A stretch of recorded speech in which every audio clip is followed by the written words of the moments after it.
अब देखिए कुषाण वंश के जितने भी शासक थे उनके बारे में हम लोग बारी बारी करके पढ़ते हैं। वैसे तो हम लोग ज़्यादातर कनिष्क के बारे में इसलिए पढ़ते हैं क्योंकि कनिष्क सबसे फेमस राजा हुआ था, लेकिन कुषाण वंश का जो संस्थापक था उसका नाम क्या था? कुजुल कड़फिसस फर्स्ट। ध्यान दीजिएगा, थोड़ा सा यहाँ पे जो नाम है वो थोड़ा टेढ़ा मेढ़ा टाइप का नाम मिलेगा। ऐसा लगेगा जैसे कि बायोलॉजी के जो किसी जीवाणु या कीटाणु का नाम याद करना ज़्यादा आसान था बनिस्पत इनके नाम के, है ना। तो थोड़ा देर के लिए फिर बर्दाश्त कर लेना है कि मतलब इनके जो राजा का नाम है थोड़ा अटपटा सा नाम मिलेगा आपको। तो क्या नाम था इनका? कुजुल कड़फिसस फर्स्ट। ये इसके संस्थापक कहलाते हैं कुषाण वंश के। अच्छा, इन्होंने जो है, अच्छा इनका पहले साम्राज्य क्षेत्र देख लेते हैं, फिर इनके द्वारा जो चलाए गए सिक्के थे उनका हम देखेंगे बारी बारी करके। इनका जो साम्राज्य क्षेत्र था वो कहाँ से कहाँ तक था? ईरान से लेकर के सिंधु या झेलम का जो एरिया था वहाँ तक हमारा फैला हुआ था। तो ईरान से लेकर के सिंधु या झेलम तक के एरिया, जिसमें से कि बैक्टीरिया और जो पार्थिया है उसको भी ये कैप्चर किए हुए था। तो अच्छा खासा इसका क्षेत्र क्या था, पूरा साम्राज्य का क्षेत्र काफ़ी बढ़ाया था। अच्छा, इनके द्वारा जो चलाए गए सिक्के थे वो मुख्यतः तांबे के सिक्के चलाए गए थे। और इनके जो सिक्के का जो दो भाग था, तो एक हिस्से पे ईरान के जो राजा थे जिनका नाम क्या था? हार्मियस, उनका जो चित्र जो है उस सिक्के पे दिखता है। और दूसरे यानी कि सिक्के के जो दूसरे तरफ जो था वो कुजुल कड़फिसस फर्स्ट, यानी इनका अपना खुद का, मतलब एक तरफ राजा अपना खुद का चित्र दिया हुआ है और दूसरे तरफ जो ईरान के जो शासक थे यानी जो ईरानी राजा थे जो हार्मियस था उनके प्रति भी दिख रहा है। अच्छा, उनका जो अगर जो वो जो सिक्के में जो फ़ोटो दिख रहा है इससे ये लग रहा है कि इनका संबंध कहीं ना कहीं इस राजा से रहा होगा, हार्मियस से रहा होगा। तो एक तरफ क्या देखते हैं, हार्मियस का चित्र दिखता है सिक्के पर और दूसरे तरफ इनका खुद का चित्र दिखता है, ठीक है। और इस देखो, अब हार्मियस वाला जिधर था, जिधर हार्मियस के बारे में जो दिया हुआ था चित्र था उसमें यूनानी भाषा का प्रयोग किया हुआ था, जबकि जो कुजुल कड़फिसस फर्स्ट था उसमें खरोष्ठी भाषा, यानी कि एक ही सिक्के में यूनानी भाषा और खरोष्ठी भाषा दोनों का ही इस्तेमाल किया गया है, ठीक है। ये तो सिक्कों की बात हुई। उसके बाद देखते इनके बाद का जो शासक है, इनके बाद का शासक कौन है? कड़फिसस सेकेंड, यानी कि जिसको हम लोग विम कड़फिसस बोलते हैं। क्या बोलते हैं? विम कड़फिसस। इन्हीं का दूसरा नाम क्या है? विम कड़फिसस, ठीक है। ये कौन थे? कुजुल कड़फिसस। ये क्या है? विम कड़फिसस। इनका जो साम्राज्य विस्तार है वो क्या देख रहे हैं, ये इनसे भी कहीं ज़्यादा है।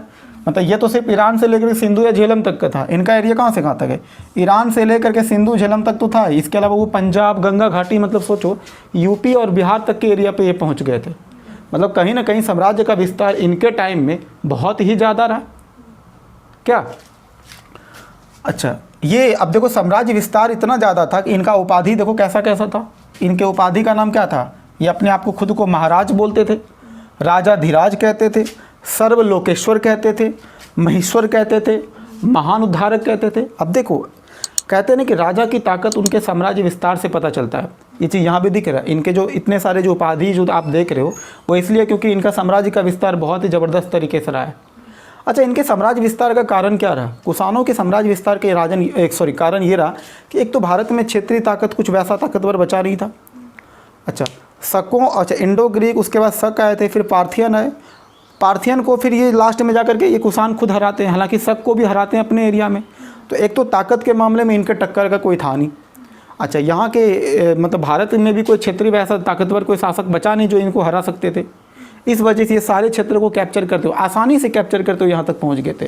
ज़्यादा युद्ध इनको नहीं करना पड़ा था भारत में, कुषाणों को।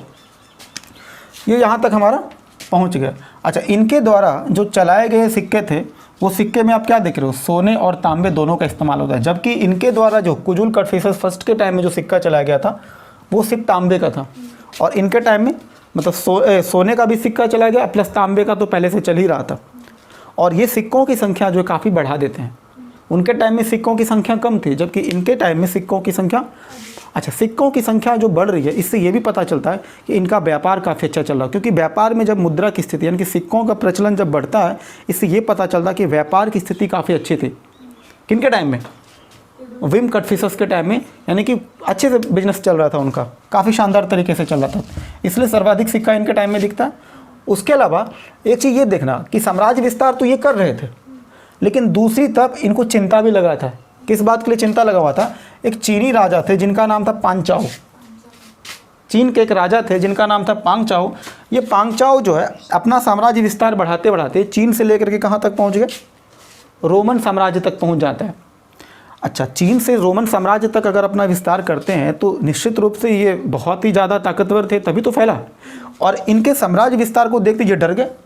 ये इसलिए डरे क्योंकि इनको लगा कि कहीं ऐसा ना हो कि रोमन एम्पायर को कैप्चर करते हुए फिर ये ईरान की तरफ मुड़ते हुए कहीं हमें भी ख़त्म ना कर दे। तो इनको खुद के वजूद पर संकट नज़र आया कि कहीं ऐसा ना हो कि एक समय मेरा मामला सेट हो जाए।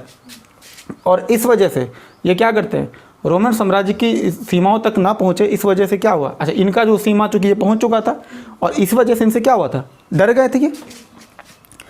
अच्छा, अब सोचा इन्होंने कि अब हम करें तो करें क्या, इनका साम्राज्य विस्तार तो कुछ ज़रूरत से ज़्यादा ही चल रहा है, तो आखिर हम ऐसा कौन सा तरकीब अपनाएं कि इनके साम्राज्य विस्तार पर हम कंट्रोल कर सकें। तो इनको लगा कि देखो, चूँकि पुराने परंपराओं से हम लोग पढ़ते आ रहे इतिहास में कि जब भी साम्राज्य विस्तार करना अगर कोई चाहता है राजा, तो उनके पास दो तरीका होता है। एक तरीका होता है कि आप अपने सामर्थ्य यानी कि ताकत के दम पर, और दूसरा होता है सांस्कृतिक गतिविधि के दम पे।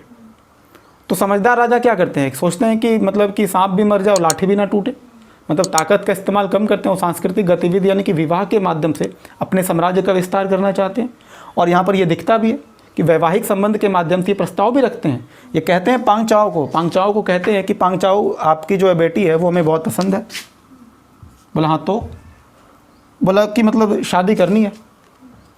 तो पांगचाओ समझ रहा था कि इसका इरादा क्या है। अच्छा, पांगचाओ एक बात ध्यान देना, जो बड़े बड़े जो राजा लोग जब भी अपनी जो राजकुमारियों का जो शादी करते थे वो आमतौर पे बराबरी के रिश्तेदारों में शादी करते थे, लेकिन जब भी वो शादी करेंगे अपने बराबरी की हैसियत वालों से करेंगे। पांगचाओ को पता था कि मेरा एरिया बहुत बड़ा है, तो ये तो चलो ठीक है, इसका भी एरिया ठीक ठाक है, लेकिन मेरे इतना बड़ा तो नहीं है। अच्छा, इनको ये भी पता था कि अभी ये हमसे डरा हुआ है और डरने की वजह से ऐसा कूटनीति जो है चाल चल रहा है, तो इस बात को समझते थे। और ये क्या करते हैं, साफ इनकार कर देते हैं। ये कहते हैं कटफिसेस को जो है ये मना कर देते हैं।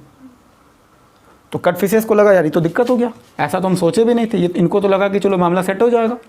अब मामला सेट हो जाएगा तो फिर ये कम से कम चलो ठीक है, हम रोमन साम्राज्य को नहीं लेंगे तो कम से कम मेरा साम्राज्य तो बचा रहेगा। ये अपने साम्राज्य की सुरक्षा के लिए इन्होंने इनसे ऐसा प्रस्ताव रखा था पांगचाओ से। अब पांगचाओ चीनी है, अब तुम जानते हो कि चीनी आदमी कितना चालाक होता है। तो चीनी तो आज भी देख लो, चीनी व्यक्ति बहुत चालाक है। चालाकी के मामले में तो चीन से आज दुनिया परेशान है। अच्छा, अब जो है ये क्या करते हैं, इनको लगा कि चलो ठीक है, फर्स्ट टाइम में आप मना कर दिए थे, सेकंड टाइम सोचिएगा एक काम करने के बाद फिर से कोशिश करते हैं। जैसे आम लाइफ में क्या होता है, जब आदमी का एक बार कोई प्रस्ताव ठुकरा देता है वो सोचता है कि यार वंस मोर, एक बार और ट्राई करें, क्या पता इस बार मामला सेट हो जाए।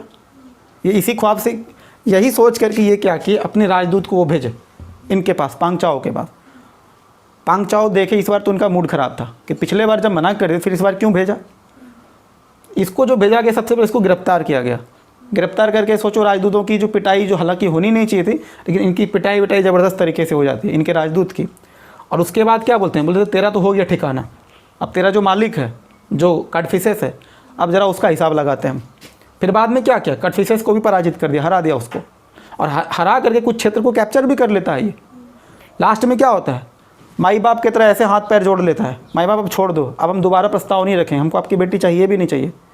बोला बेटी तो छोड़ो, पहले युद्ध में जो हरजाना जो खर्चा हुआ है मेरा, जो तुम्हारे चक्कर में जो मेरे इतने सारे जो सिपाही मरे हैं, पहले हमको उसका हरजाना दो। तो बदले में इसको क्या, कटफिसेस सेकंड को इसको जो है बहुत सारे उपहार देना पड़ा, तब जाके पांगचाओ माने। तब इनको लगा कि चलो ये राहत में राहत, सांस मिला इनको कि चलो ठीक है, चला गया ये, बेटी क्या मांग ली, पूरा मेरा साम्राज्य जो है छीनने के चक्कर में था ये, जान बची तो लाखों पाए। ठीक है, ये हम देख लेते हैं इसमें। तो अच्छा, एक चीज़ जो लास्ट हमारा जो बचा हुआ था इसमें बताने के लिए, जो कटफिसेस सेकंड था, इनके बारे में जो देखते हैं कि इनको कई बार एग्जाम में ये भी पूछा जाता है कि कुषाण वंश का एक क्वेश्चन होता है, कुषाण वंश का संस्थापक कौन है, और दूसरा होता है कि कुषाण वंश का वास्तविक संस्थापक कौन होता है। तो दोनों क्वेश्चन में डिफरेंस है। अगर हम बात करेंगे कुषाण वंश का संस्थापक की बात, तो हम कहेंगे किसको, कुजुल कटफिसेस को कहेंगे। जबकि अगर हम वास्तविक संस्थापक की बात करेंगे तो हम किसको बोलेंगे, कटफिसेस सेकंड या फिर विम कटफिसेस को कहते हैं। और तो कुछ बचा नहीं है इसमें समझाने के लिए, तकरीबन पूरा टॉपिक हमारा आज का कवर हो गया है। ठीक है, अब जो हमारा जो नेक्स्ट टॉपिक चलेगा, नेक्स्ट टॉपिक हमारा चलेगा किनके बारे में, कनिष्क के बारे में। ठीक है, तो चलिए ठीक है, हम लोग अगले वीडियो में फिर से हम लोग मिलते हैं। Thank you.